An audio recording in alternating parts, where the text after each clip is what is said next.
So the question is very long, and there are many others. It will stop you because nowadays most governments are, they can identify you because of Google.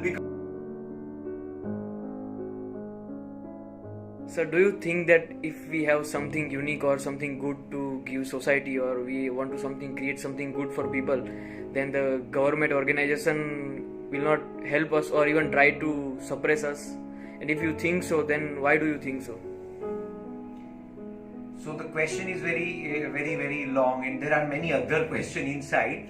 So if I'm trying to rephrase the question, if at all you have some unique talents, okay, and you want to share with the people, so whether in this situation government will support you or not, right? Correct? Yes, sir. So that depends on what uniqueness you have and how you use it. So when government feels that it is threatened, so it will stop you, because nowadays most governments are not only democratic, but they are very informative because of Google. So the government will know that what are the activity or uniqueness you do that is useful or not for the government and for the society. So in a real sense, we are not free.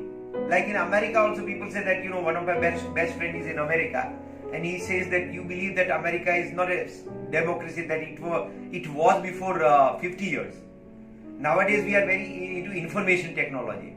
So government knows that particular person is a particular uniqueness, and that is not very useful to them. So they will try to suppress it.